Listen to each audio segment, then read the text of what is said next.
기도하시겠습니다. 하나님 감사합니다. 하나님의 거룩한 제단에 세워주신 것 감사합니다. 하나님 자격 없는 저를 세우셨으니 하나님 합당한 사람으로 주님의 보혈로 씻어 주시옵소서. 저의 입을 주관하여 주시옵소서. 예수님의 이름으로 기도합니다. 아멘. 이 자리가 굉장히 두려운 자리입니다. 자, 시간이 없다 그러니까요. 빨리 하고 내려가요. 또 혼나면 안 되니까. 자, 제가 시간이 없으니까 제목만 불러드릴게요. 들으면서 그냥 이해를 하세요. 자, 최영애가 국가인권위원장이 차별금지법을 9월에 반드시 제정하겠다. 그 다음에 5월 엊그저께 나온 기사예요. 아빠 성을 이제는 따를 필요가 없다. 그 다음에 총신대에서 이거부터 하고 넘어갈게요. 아니, 아빠 성 따를 필요가 없어요. 그거에 대해서 지금 기사가 나왔습니다. 그 다음에 또 하나는 교육부에서 지침을 내렸어요. 양성평등이 맞는 것 같다 라고 해서 성평등으로 바꿔 있는 것들을 이 문제가 너무 많으니까 양성평등으로 다시 제의하는 게 어떻겠느냐 했더니 이것을 밑에 교육청이 이거를 수용을 불가한다 라고 입장을 표명했습니다. 그 뭐예요? 이제 양성평등, 성평등 아시죠? 이게 말이 있는 것 같다. 문제가 있는 것 같다. 그래서 교육부에서 양성평등으로 바꿔야 될 것 같다라고 하니까 교육청에서 아니다. 수용할 수 없다. 자, 그 다음에 엊그저께 정교조 법원에 제가 원래 2시간 계획했는데 이 판사님들도 너무 예민한지라 3시간까지 갔습니다. 그게 뭐냐면 정교조를 합법화 시켜달라는 거였어요. 근데 제가 그 3시간 동안 끝까지 앉아서 듣고 나왔습니다. 결론은 뭐였냐면 이 정교조를 만약에 합법화를 시켜두면 그때는 정말 그날로부터 학교를 진짜 보낼 수가 없겠구나. 이것이 엄마로서 제 결론이었습니다. 얼마나 심각한지 아시겠죠? 근데 제가 너무 놀란 건 3시간을 들으면서도 도대체 뭔 말이 하고 싶은 거야. 그거는 인터넷에서 그 유튜브에서 보시면 보실 수 있어요. 그래서 정교조를 합법화해 달라고 했는데 이 정교조가 그 다음날 무엇을 했냐, 합법화를 해달라고 마지막 변론을 하러 나왔는데 그 다음날은 뭘 했냐면 국가보안법을 폐지하자, 이 기자회견을 했습니다. 그 다음에 지금 언론에 많이 기사화되고 있는 건요, 트랜스젠더로 또 우리 레즈비언 부부들 이야기를 엄청나게 기사를 쏟아내고 있는데요. 저희 딸도 이런 기사들을 봅니다. 그리고 기사 댓글을 봅니다. 그래서 기도도 중요하지만 밑에 댓글을 써주셔야 돼요. 그래야 청소년들이 읽으면서 이 부분들이 잘못됐구나. 성평등은 50가지 이상의 성을 인정하자. 그것이 성평등이구나. 남자 여자 평등하자는 게 아니라 남자 여자 말고도 50가지 성을 평등하게 인정하자. 이것이 성평등이고 성경적 남자 여자를 말하는 것이 양성평등이구나. 이것을 아니다 라고 하는 방향으로 가고 있구나. 그 다음 또 하나는 엊그저께 나온 기사인데요. 코로나가 너무 심하니까 지금 최고 무당을 불러서 기원제를 하자. 이것이 나왔습니다. 그 다음에 용산구에서 우리나라, 이거 우리 국민 세금이죠. 11억을 투입하여서 이슬람 할랄 단지, 음식 단지를 만들자 라고 해서 엄청나게, 이것도 그냥 보고 계시면 안 돼요. 전화하셔서 전화도 하시고 의견도 내시고 댓글도 다시고 그러면서 바뀌어 나가는 겁니다. 그 다음 또 하나는 군대에 아시죠? 기사가 나왔고 항의도 한 적이 있는데 군대를 이제 중국인들도 이제 허락을 해야 된다. 그 다음에 또 하나는 제가 자세한 거 말씀 못 드리겠어요. 다 이제 검색하시면 다 나와요. 그 다음에 또 이제 이건 학부모님 알 수 있는데 5.18날 어떤 일이 있었냐. 지금은 엄마들 정신 차렸어야 돼요. 그 5.18 때 어떤 일을 하셨냐면 초등학생인데 5.18 영상을 만들었어요. 아주 짧게. 그래서 5.18을 우리가 알고 있는 것이 아니라, 그래서 제가 굉장히 전화를 엄청나게 항의해서 전화를 녹음을 했는데요. 영상을 본 다음에 그거에 대한 느낀 점을 선생님한테 써내는 게 숙제예요. 어떤 영상을 제작했는지는 아시죠? 항의를 했다고 하니까 아시겠죠? 그 다음에 지금 이게 정돈되지 않은 것들을, 이런 것들을 지금 아이들에게 이렇게 강요를 하면 됩니까? 라고 얘기를 할 수밖에 없는, 항의할 수밖에 없는 또 어떤 내용들이 있었냐면, 고등학생, 중고등학생들은 아예 그냥 임을 위한 행중곡을 불러라. 불러야 되고, 그 다음에 우리 카톡이나 SNS 프로필 사진을 바꿔라. 라고 지침이 내려왔어요. 그건 어느 한 학교만 한 게 아니라 경기도 전체 학교에 지시가 내려간 겁니다. 그래서 이거 가지고 이제 저기를 했는데요.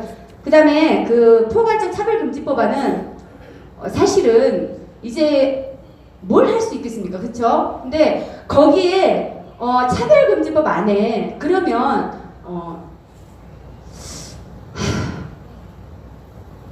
성평등은 바꾸고, 성평등은 워낙 뭐 말이 많으니까 그럼 성평등 부분은 빼고 차별금지법을 통과시키자. 맞아요, 틀려요? 근데 이것이 이제 우리가 기독교, 이제 우리 성도님들이 분별해야 돼요. 무조건 기독교 들어가면 다 맞고 옳고 우리 헌금으로 지원하고 후원하고가 아니에요. 여기도 기독교 단체 NCCK에서 성평등 빼고는 차별금지법을 통과시키자 라고 말을 했어요. 그런데 미국 그 전윤성 변호사님께서 성평등을 빼도 차별금지법은 동일한 문제를 가지고 온다고 말씀해 주셨어요. 그 다음 또 하나는 지금 학부모님들이 아이들 온라인 수업을 굉장히 잘 보셔야 돼요. 지금 학부모님들이 진짜 아이들을 원하면 학교 성적을 내려놔야 됩니다. 솔직히 말하면. 예. 근데 지금 아이들 그 계속 독서 읽어서 내라 하는 책 중에 아예 이제 이런 내용이 나온 책을 읽으라고 추천서로 나왔어요. 남자를 좋아하게 됐어.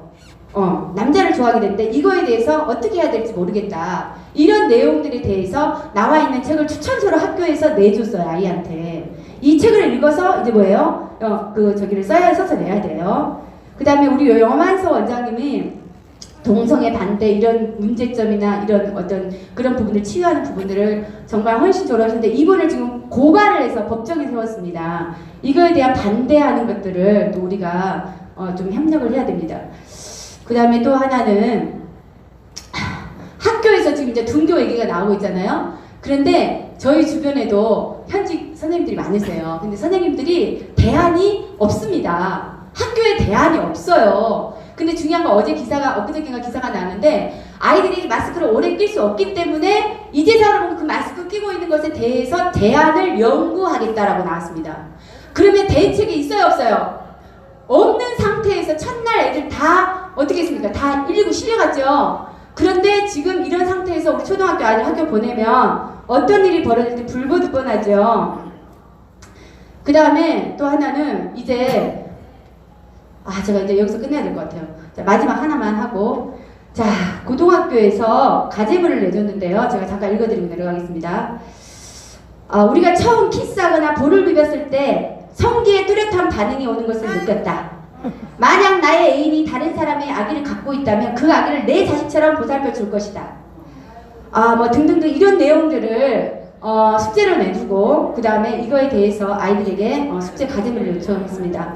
그 다음에 또 하나는 은평구에서 아동권리 강사 양성 아카데미를 모집하는데 세금으로 물러나죠. 100% 다 무료고요. 이 강사들을 다 양육을 해서 이 강사들 학교로 보내는 준비를 지금 이제 시작합니다. 이게 뭐냐? 아이들에게 어떤 권리가 있는지를 강사들에게 교육을 시키고 그 강사들 학교로 파견을 시키겠다는 겁니다. 그럼 제가 계속 얘기를 했죠. 학생 인권조례나 이 인권이라는 것이 인권이라는 이름으로 앞으로 나라와 가정과 이미 뭐 아빠 성을 따를 필요가 없다라는 얘기까지 나온다면은 이제 어느 정도 심각한지는 아시겠죠. 제가 마지막으로 이제 1분만 마무리하고 내려가겠습니다. 너무 많은 얘기를 해주고 싶지만은 뭐 많은 문제를 얘기해봐야 어차피 똑같은 얘기고요. 뭐 더 심한 얘기도 많으니까. 자, 제가 우리 하나님이 급하긴 급하신가 봐요. 제가 이제 그냥 여기는 교회니까요. 네, 제가 말씀드리겠습니다. 제가 이제 꿈을 하나님이 주일날 새벽에 저번 주 주일날 새벽에 꿈으로 이제 보여주셨는데요. 이 십자가 오른편에 글자가 새겨졌습니다. 한 글자 한 글자씩 정말 불로 새겨졌어요. 이렇게. 그래서 제가 한 글자 한 글자씩 읽게 됐습니다. 자, 그리고 어떤 말씀이었냐? 나 여호와가 말하노라 부터 시작해서 쭉 쓰시고 제일 마지막에 한마디만 제가 한 문장만 내가 다음 세대를 위하여 너희를 불렀노라. 이것이 마지막으로 불로 새겨진 한 글자 한 글자 한 글자가 입체적으로 새겨진 글자였습니다. 제가 너무 신기해서 눈을 떴는데요. 그러면 우리가 무엇을 위하여 부름을 받았고 해야 되며 행함이 있는 것을 보여야 되는지 결론이 내려졌죠. 자, 그러나 우리가 지금 하나님 살려주세요, 도와주세요 라고 하고 있지만 우리가 과연 하나님이 은혜 주실만 하고 은혜를 구할만 한지 한번 돌아봐야 됩니다.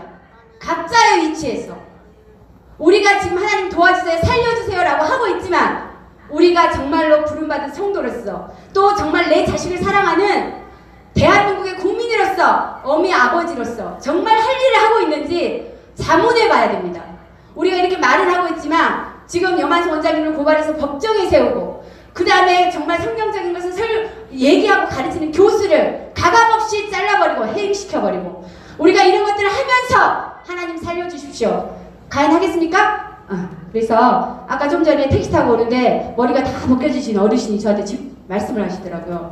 교회를 가시는 것 같은데 하나님이 살아있는데 왜 코로나를 두고 막 예수님이 분명히 살아있으면 다 용서한다 그러고 했는데 교회 다니시는 것 같아요. 그래서 제가 그랬어요. 예수님이 왜 십자가에 못 박히셨죠? 죄 때문에. 그렇죠.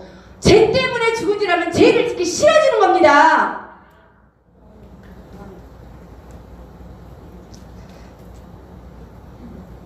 그래서 이제는 우리가 기도도 중요하지만 하나님 앞에 무엇을 드리며 무엇을 해야 되는지 그리고 정말 다음 세대를 위하여 일하는 정치 또 주변에 교회 역시도 목사님 역시도 우리가 이제 분별할 때가 된 것 같습니다. 감사합니다.